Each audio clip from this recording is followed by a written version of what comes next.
how do you motivate your team? How do we help them see their goals, dreams, and desires? And I think when that happens, boom, you have a shift. Welcome to Shift, an exclusive podcast by DSN. I'm your host, Blake Mallon, and this is where high-performing entrepreneurs and experts share their most powerful shifts in mindset, skill set, and strategy to help you accelerate your business and amplify your impact. I challenge you to be present, open your mind, and let the shift begin. Welcome to Shift. I'm your host, Blake Mallon, and today we have a very unique privilege, an inspiring couple who met in the industry, have now been married for over 10 years now. Both of them individually are leading, respected direct selling professionals, top producers, top earners, heading massive organizations at, hear me on this one, two totally separate direct selling companies. Can't wait to dive into that story. She began her journey as a former swim coach, now a wife, mother of 5, nana of 8. Over the last 47 years, she has built one of the largest independent direct selling organizations in the world. Matter of fact, in 2019, she received the profession's Lifetime Achievement Award. Her story has been featured in numerous publications, including the Napoleon Hill Foundation's book, Think and Grow Rich for Women. And her position currently is at the helm of the ethics committee for our industry association. I know we're going to have some great conversation around that topic. And her newest book, My Mentor Walks on Water, is already become a bestseller. And he has an equally inspiring journey. From high school dropout to top leader in his company, recognized as a featured trainer at some of the largest industry events worldwide. His purpose: to use his influence to inspire, educate, support, and encourage people to reach their full potential. Today, they reside between Wisconsin, Arizona, and Sweden, and are extremely passionate about giving back and philanthropy. In fact, their charity, Spirit Wings Kids, supports orphanages in India and Africa, along with a permaculture farm and soccer academy in Uganda. This is going to be a very special conversation today, so turn off the background noise, stop the multitasking. I want full presence for this one. Please help me welcome to the show absolute industry icons, DonnaJohnson and ThomasTidlund. How are you guys doing? Great, Blake. Thank you for having us. Thank you for the introduction. Well, Always thank you, both of you. So I know you reside in multiple areas. Where are you guys coming to us today? Northern Wisconsin, where you want to be in the summer. It's beautiful on the lake. Well, I appreciate it. Thank you for taking time away from your beautiful family, your growing teams to pour into us today. Super excited about our conversation. So, Donna, I gotta admit, so you guys got referred to this show by actually many of our previous guests. So like, you gotta have Thomas and Donna on the show. They're amazing. And I just assumed before knowing your guys' full story that you're a dynamic power couple, that we're both building as a couple in the same company, until our kind of pre-conversation where I realized that wasn't a fact. So let's rewind. I would love to hear both of your individual stories on where this crazy journey began in direct selling first, and then the moment that you two became a thing. If you guys can share those moments, would love to hear. Well, since I've been in longer, I started as a teenager, no college degree. I was a nationally ranked competitive swimmer, swim coach. And when I saw the profession, I got so excited because I knew that I could apply just everything that I applied to be a top ranked swimmer in this profession. No, I didn't want a boss and someone telling me what I could earn. And so I jumped in as a teenager. Little did I know that it would grow to such an amazing, amazing business. So I have seen a lot in 47 years. And I love to tell people I'm completely unemployable because I just love the freedom and flexibility that this business brings. I think it's the best gig in town. And I call it being an apologist. I love being an apologist for this profession. Thomas, what about you? Where did this journey begin? Yeah, it began in Sweden, West Coast, Gothenburg, north of Gothenburg. I got introduced from back in the days, 1998. The three of us, we know that was pretty much pre-internet, pre-smartphones, obviously, and all those things. So a US company that came to Sweden, Scandinavia, and Europe. And that's how I got introduced.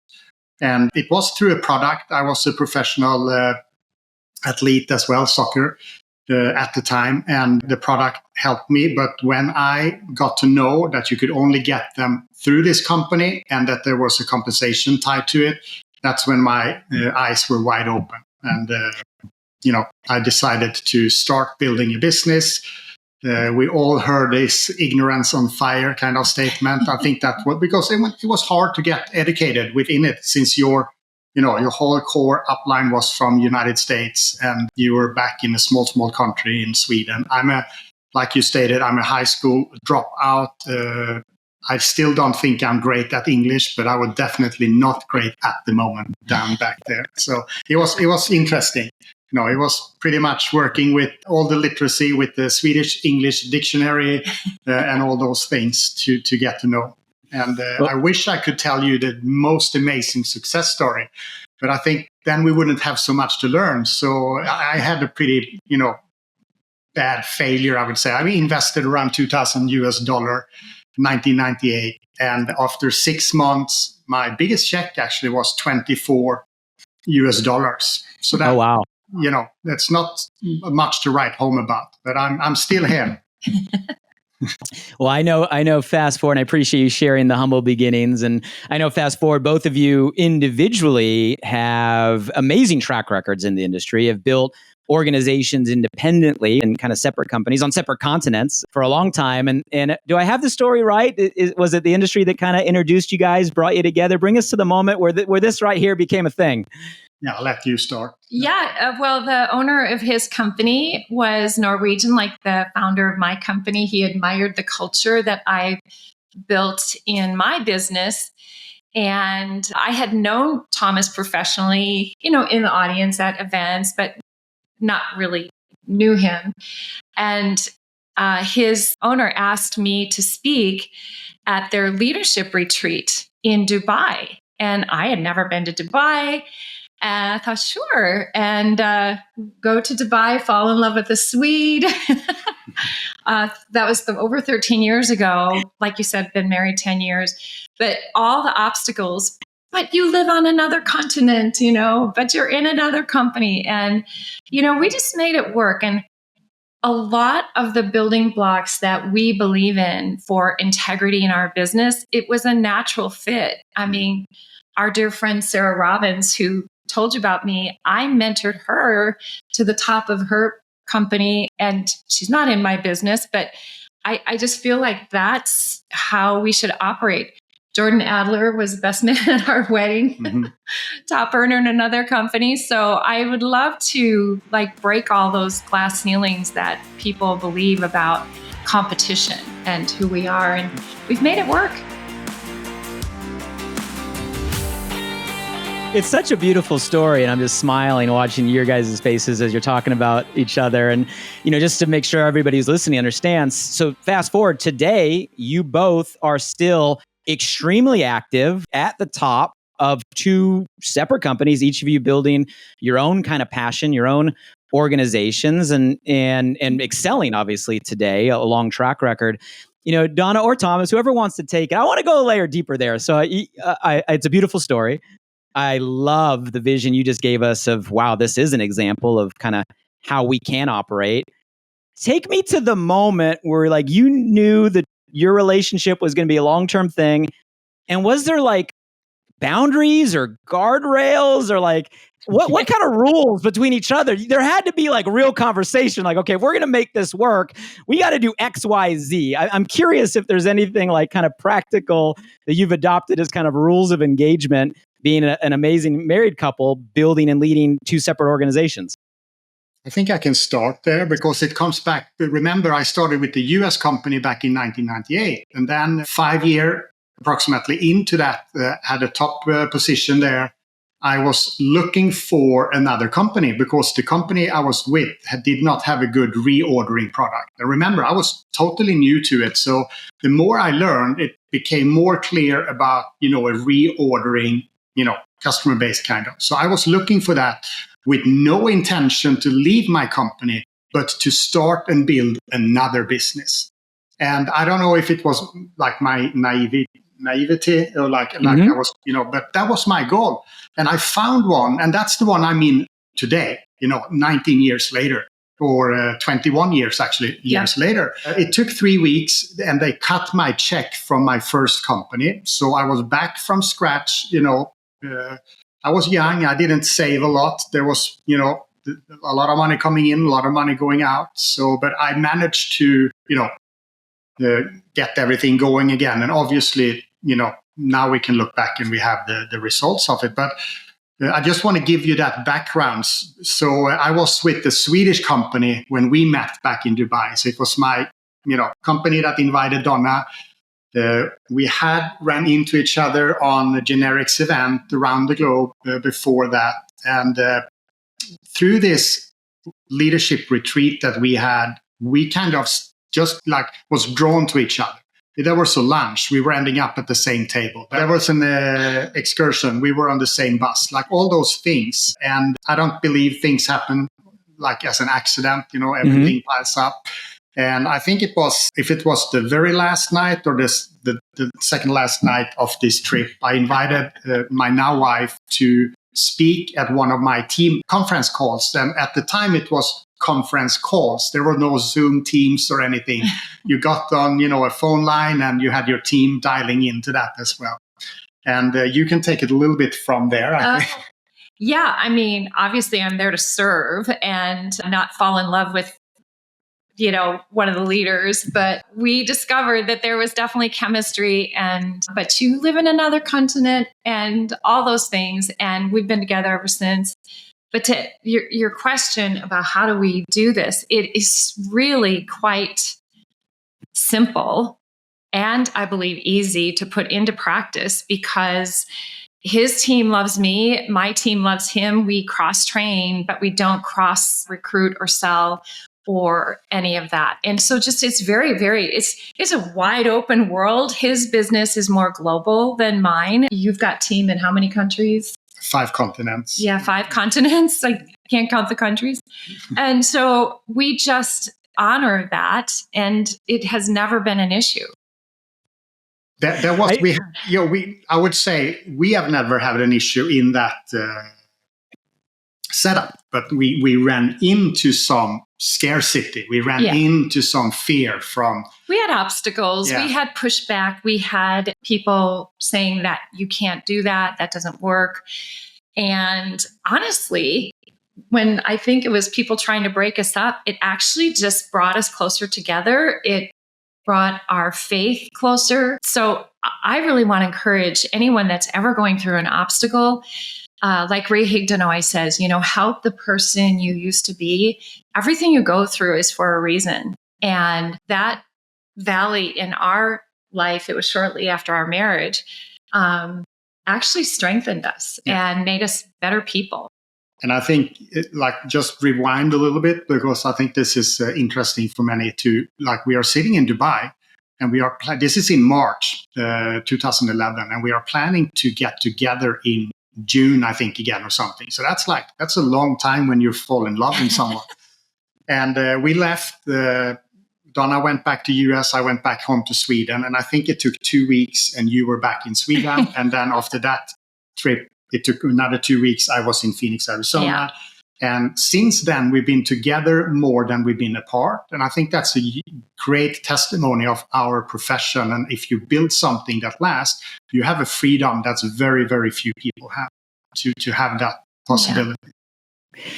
I mean, I think it's beautiful. It is an example, and it does show that it is possible to be mature and have a high emotional intelligence and to just be real if you have individuals that are passionate about different things.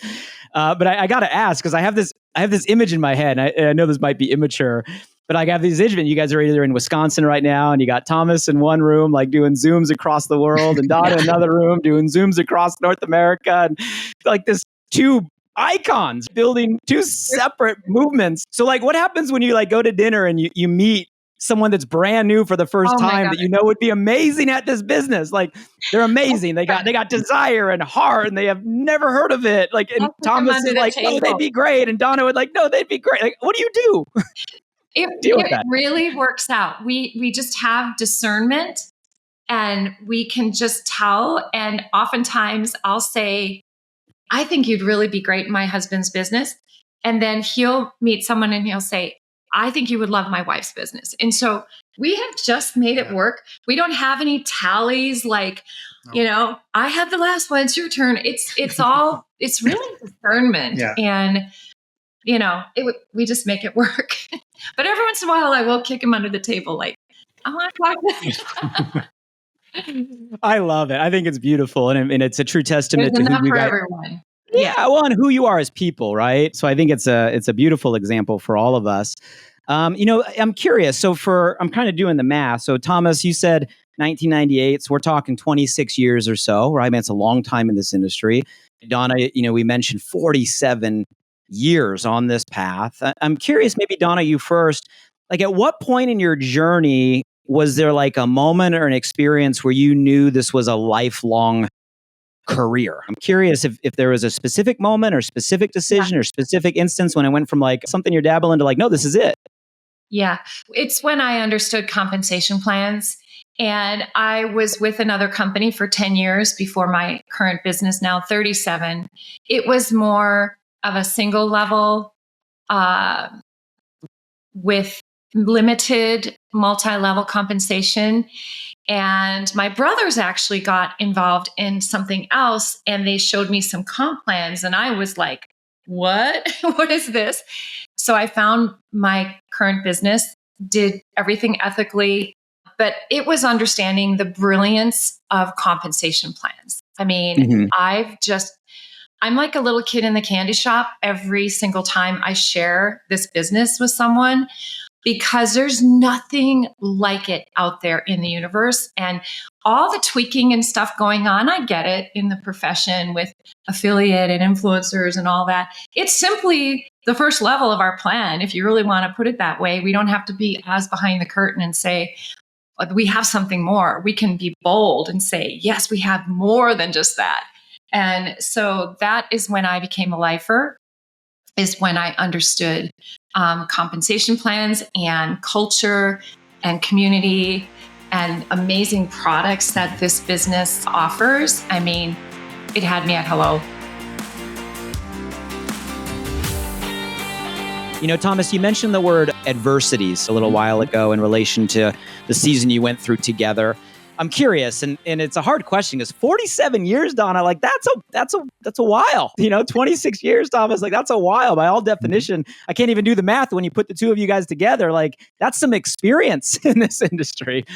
If you were to go to all of it, because I know it's not always just highs, is there a certain season, any season, anywhere in your journey that was one of those adversity seasons, those valley seasons, those challenging seasons that maybe taught you the most, whether it was a belief shift or a skill shift or something that challenged? Like, take us to one of those moments at any point, either of your guys' journey, one of those adversity seasons, and maybe some lessons that you got there that you still carry with you today.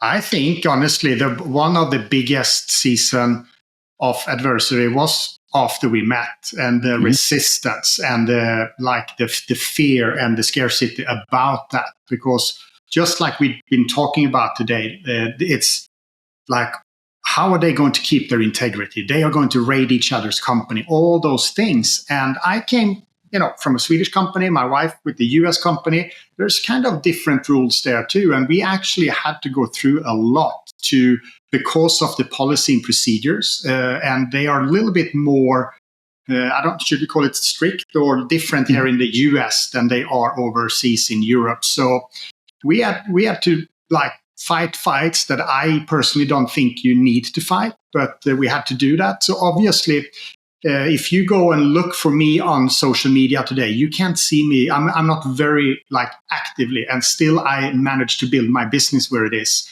And that's by design, because I had to go almost undercover because there were this scarcity where people were turning us in for posts or whatever that could be. And I think that's the biggest learning experience, because number one, I had to get over myself. I had to figure it out. I had to hold to those core value, why I was doing this and the impact of doing this. And again, take your ego away a little bit and just figure it out without going in any deep in details on things. But I think that was the biggest and also the biggest blessing. I want to also say that, but that was the biggest season of going through things and figuring out things to is it worth it? Should I continue? All those, Thomas, what was the biggest lesson you got from that season? Self-awareness. Work. I worked a lot on myself, and people are running around and look for happiness everywhere. If I only could be happy. And when you're in life, that happiness is a choice. You can just decide to be happy. But self-awareness, when it doesn't matter what people do to you, because that's their opinion, their actions, and you just manage yourself and you live after your core values. Like I said, what is wrong, even if everybody's doing it. And what's right is right, even if nobody's doing it. If that's one of your compass, that's great, because then you can make all your decisions from that. Then you can go to bed at night feeling, fulfilled. And so I think self-awareness, and that was not that, today I'm going to start to be more self-aware. I think that I got to dig into that to ride this season of adversity. I hate that we all as people have to go through the hardest times to get to that point where we know ourselves. Why can't we just get to that point without going through the pain? I wish we could skip it, but that seems to be the common trend in most of the entrepreneurs. Is you gotta go through the stuff. Getting through it, you come out a different person, and we can feel that in your conversation, Thomas, as you're sharing that with us. Donna, how about you? Was it the same season, or was there a different adversity season that gave you lessons? It was the same season because it was pretty traumatic, but I think that it humbled us. It grew our faith, and sometimes your darkest valley are your biggest lessons, and who you become. I mean, for me, my book was birthed from that experience. God just really showed me who I am and what my purpose is. And it's not tied to what other people think and all these other things. And just really understanding what it's like to be that new customer or that new distributor. I think that when people meet Thomas and I both, they just are very surprised just how we can relate to the newest person on the block. And I think it's because of what we've gone through that it's heightened our awareness. And like Thomas said, our self-awareness and just all those things that really matter most. I always say there's no U-Haul at the end of a hearse. And what are the most important things in life? It's the relationships you build. And all those things that fade away.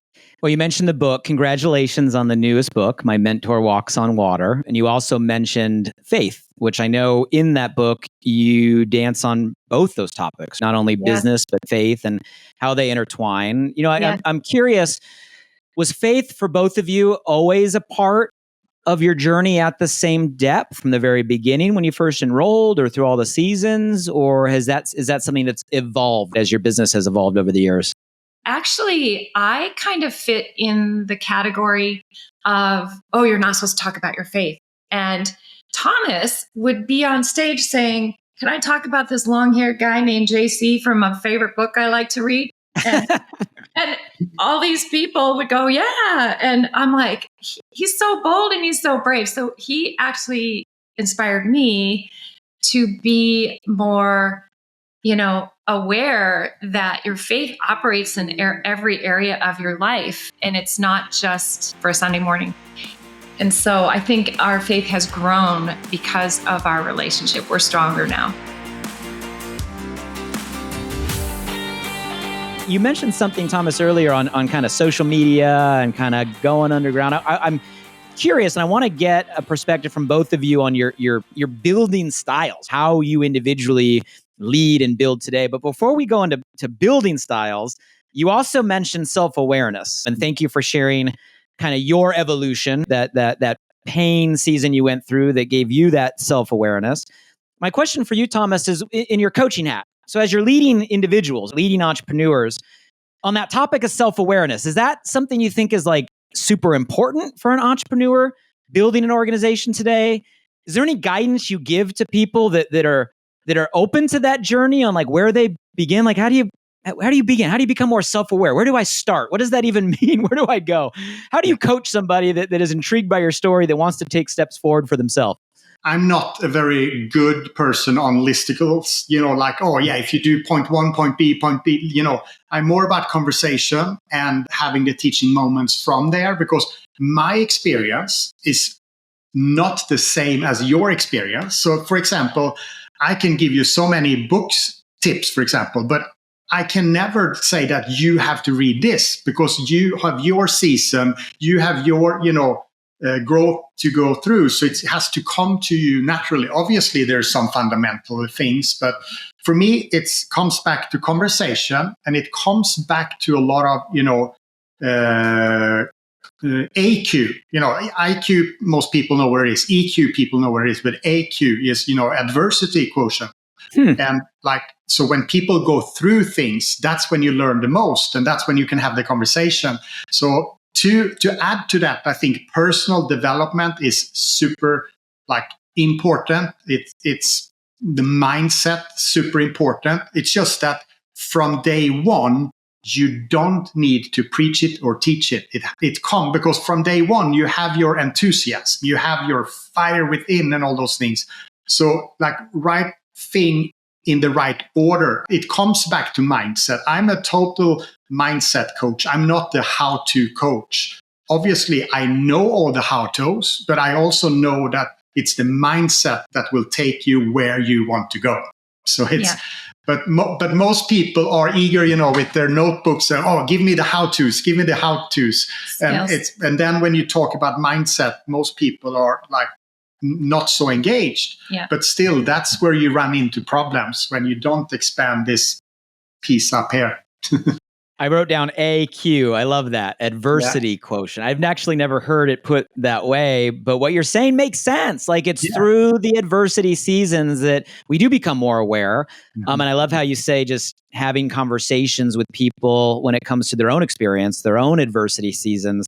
And what I'm hearing in your story, Thomas, is just for all of us, even myself, are you going back and reflecting on those seasons and extracting the lessons and who you're becoming? So I think that's amazing for all of us in our own AQ, adversity quotient, and as leaders, helping people navigate their own adversity.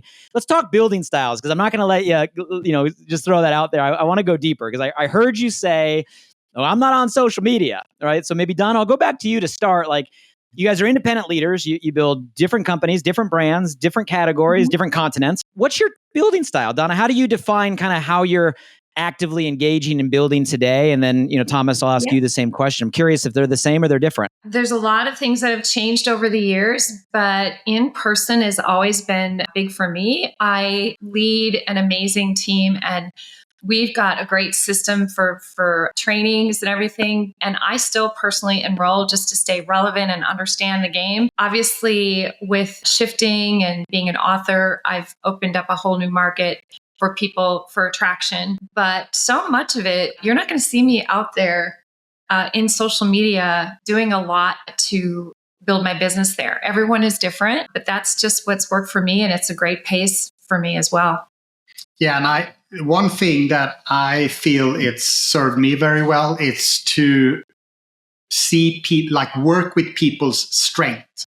And I think that's kind of the opposite, because most people try to make someone who they are not. Join us, but you have to do this, have to do this, have to do that. But when you have people and let them be who they are and elevate that will work out.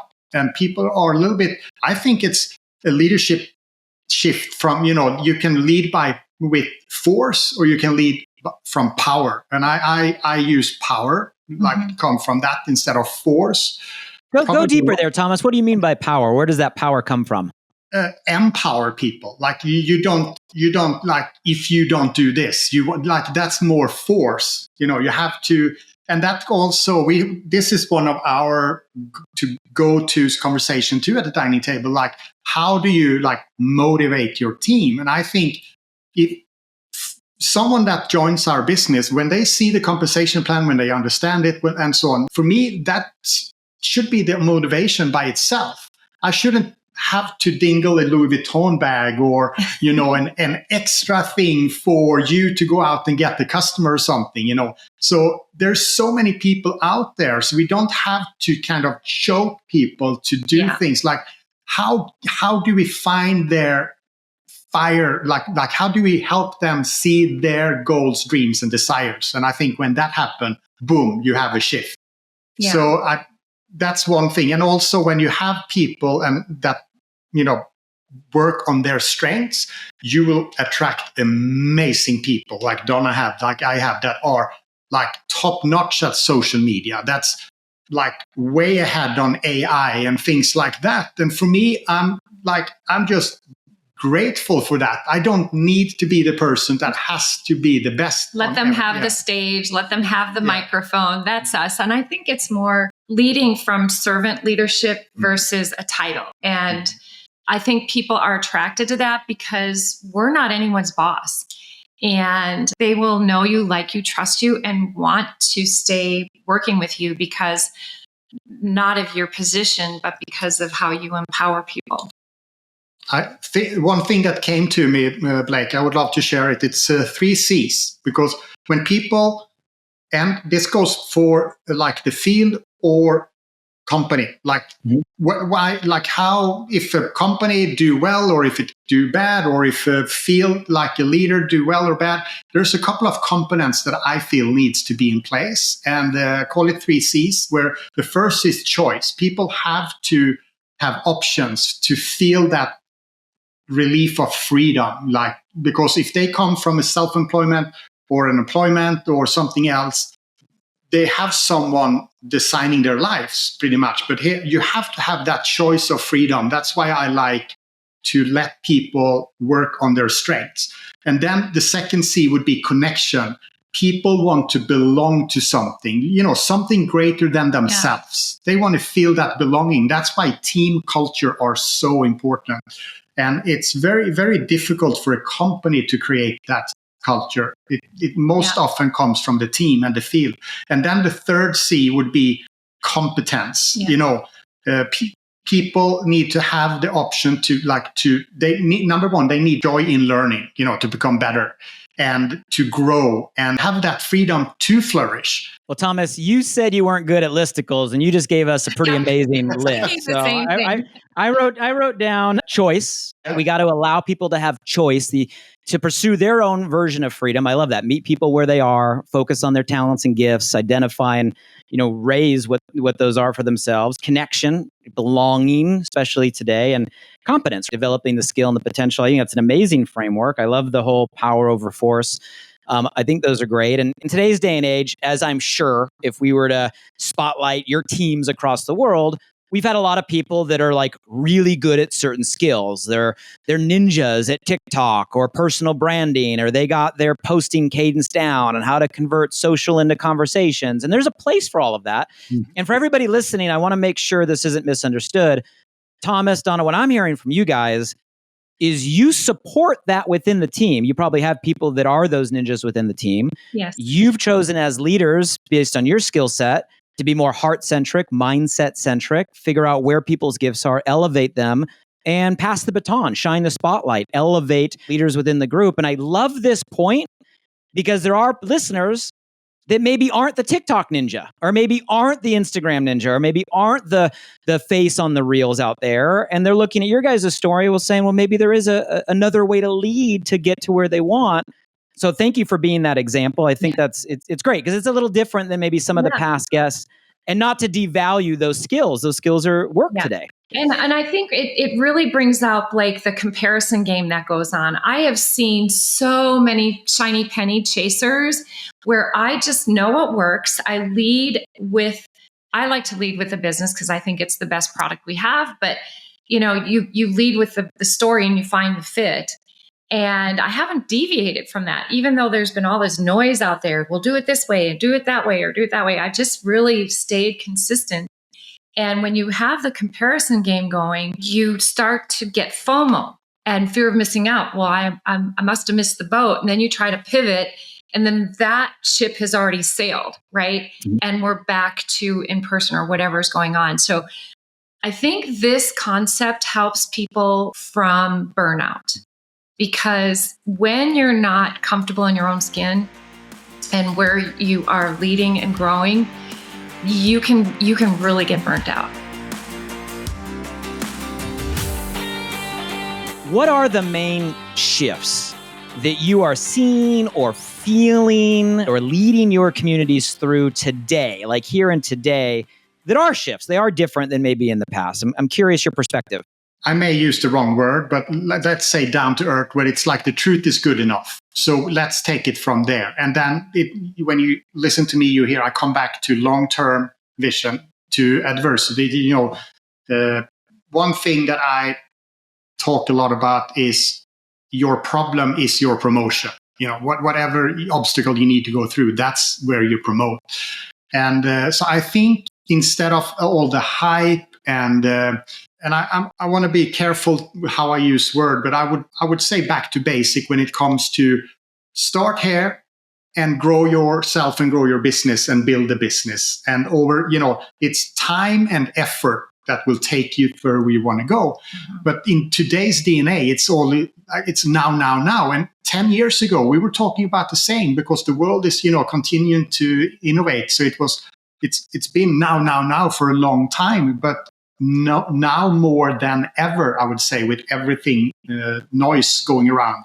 It's okay to take time, like 12 months, 18 months, 24 months. That's like nothing when it comes to your lifetime or your life cycle. And think about it. If you, for example, if you don't know where you want to be 5 years from now, you are already there, because those 5 years is going to go like this and there's nothing happen.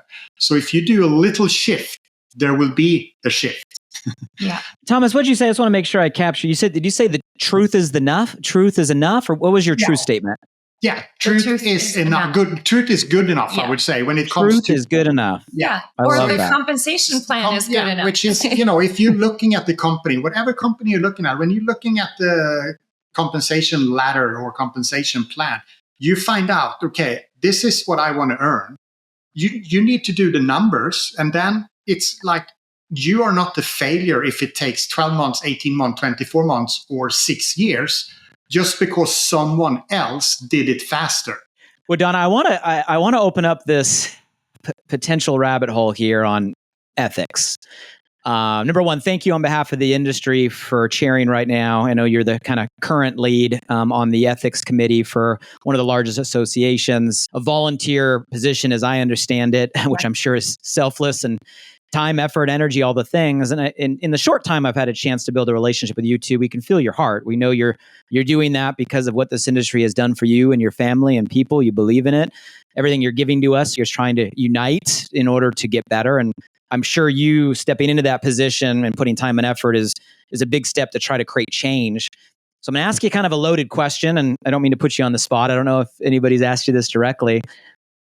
But let's say you had the whole industry that somehow heard this conversation. And let's say everybody could kind of hear your wish or your vision on like Ethics 101. Ethics 101, like the basics. Like, let's just start at the starting line. What are those, we have the 10 commandments. Like, here's what we follow. Like, it's pretty straight, it's simple, it's clear, it's short. Yeah. What does that look like? Like Ethics 101 for our industry? Just your opinion, your perspective. Doing the right thing in the right way for the right reason. That to me is just such a foundational principle. Do the right thing, do it in the right way. Some people do the right thing, but they don't do it in the right way or for the right reason. We're human. We're all going to make mistakes. but just really having some ethical guidelines to live by, and not that fear of missing out and compromising your values or your integrity for the sake of money or power or fame. If people could understand, biblical principles of success. And like Thomas said, so what if it takes longer? Shortcuts, things like that. I've even had people say to me, well, you're already earning a great income. And you're at the top. So it's easy for you to build your business ethically now. And I'm like, but I always have, you know what I mean? Mm-hmm. It's sort of like giving. I've had people say, oh, what you're doing in Uganda is amazing. When I'm successful like you, I'm going to do something like that.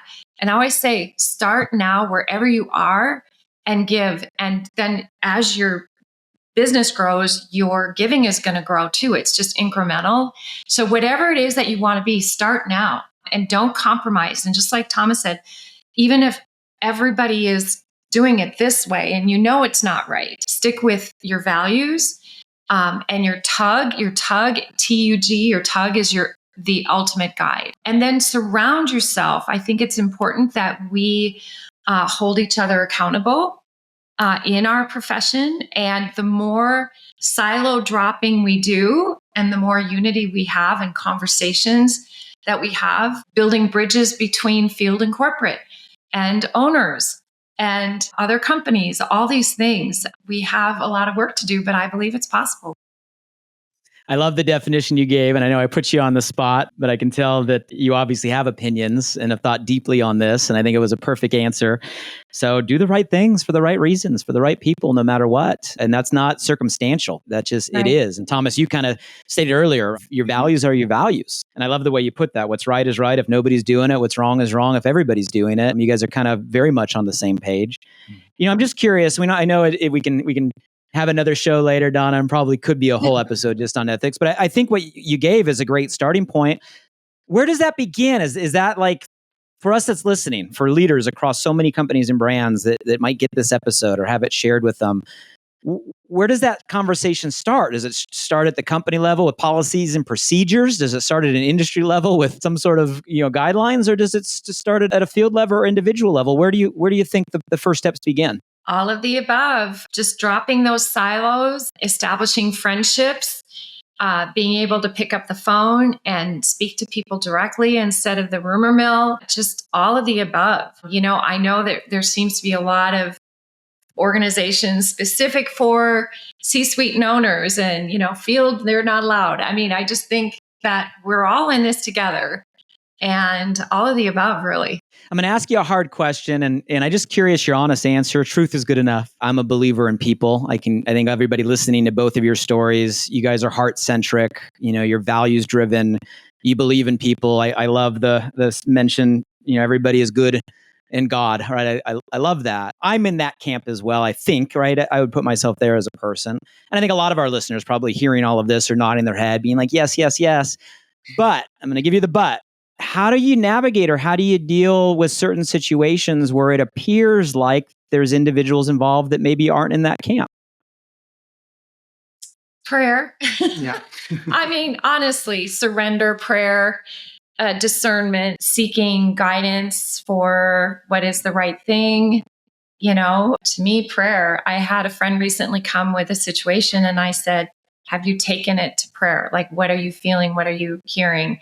And sometimes we just want to jump and do something and fix something right away. And we really just sometimes need to seek our higher power. And, but wow, that's a really good question. We're in the world. There is going to be all kinds of challenges. And so we shouldn't be shocked, right? But I think that the more that we can model the right behavior, doing the right thing in the right way for the right reason, people get uncomfortable with that culture if that's not their culture, right? And so if we can model that culture more and more across the board everywhere, it becomes a sort of a standard for how we operate. Because I want to be mindful of time, and I do want to leave any time for closing thoughts or anything we haven't covered yet that's on your heart. Before we get to closing thoughts, though, can we just do a super rapid fire round? Can I ask you guys 3 quick questions? You give me the first answer that comes to mind in 1 sentence or less. Can we do it? Mm-hmm. Okay. Of course. Okay, so this is just kind of for fun, and there's no right or wrong answer here. But it really has to do, actually, Thomas, with the point you made earlier on the power of a shift. So the reason the show is called Shift is not just because we're in a season of shift. That's obvious, we are. The world's changing. Our channel is changing. Many of us are navigating shifts in our companies and our communities. That's a fact. But I'm a huge believer that the right shift mentally, mindset at the right time can change everything. And you guys have already given us shifts on your own journey, just in your answers that have been beautiful. But to ask you direct questions, Thomas, I'll start with you, then Donna, same question.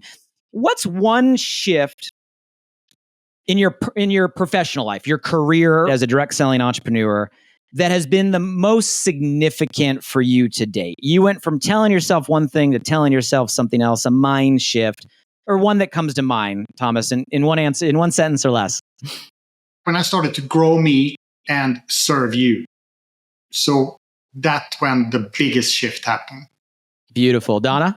For me, I think it's gratitude. Always operating in gratitude, because when you have gratitude, all the negative thoughts and everything else just fades away when you have a grateful heart.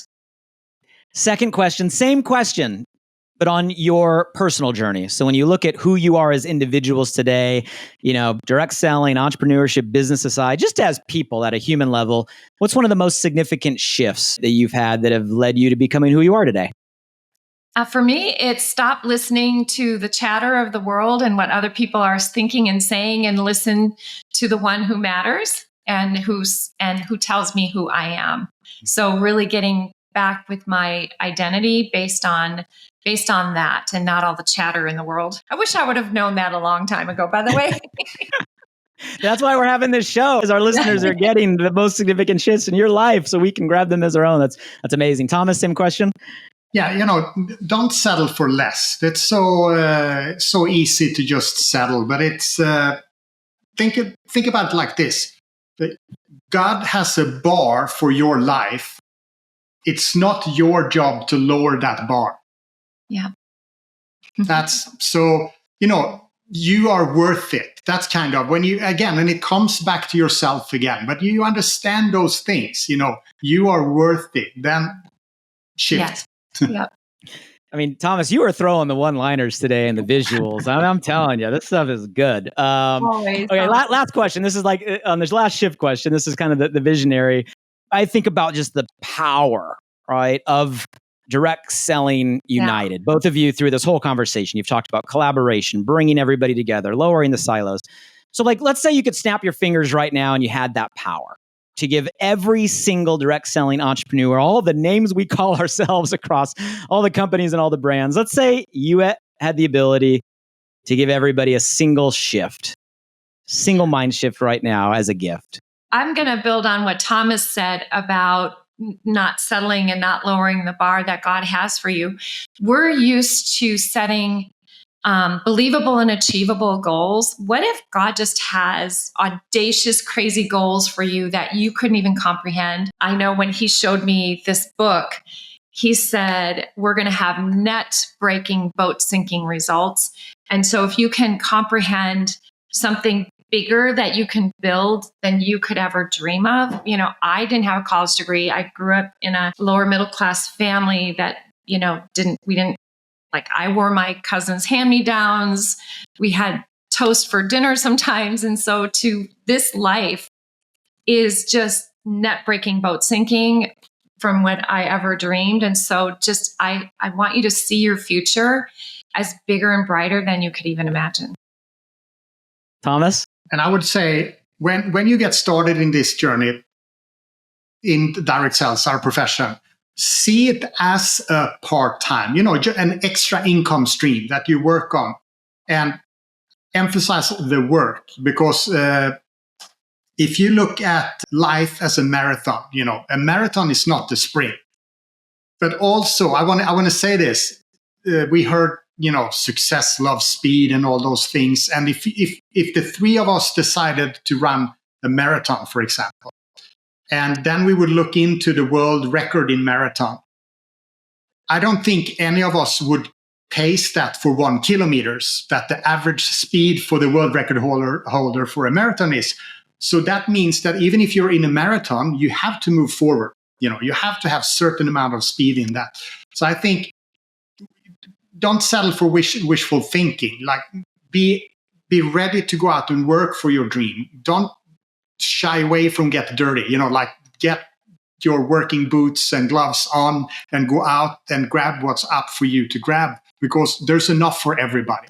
And something you always say, and I'll close with this, Thomas always says, nothing is easy, but who wants nothing? Yeah, nothing is easy. Yeah, but who wants nothing? It's You guys are amazing. And I'll give you time for any other closing thoughts if you have any on your mind. But we have covered so much in the time that we have had here today, from your stories, which are incredible journeys individually, to the two of you coming together, the lessons from your own moments on adversity and how going through those seasons can actually, in hindsight, be some of the most blessed seasons we have in our life. And I love the guidance you gave on how to reflect us as individuals and guide other people through those seasons. Faith and how that can be applied to business and in a way that is meaningful and moves people. Self-awareness as something we can aspire to and steps that we can take. Different building styles. Like, I love it. Two of you here and you're approaching things from a different light than many of our other guests. And it's working at an amazing level. We can all show up as we are and empower people where they are.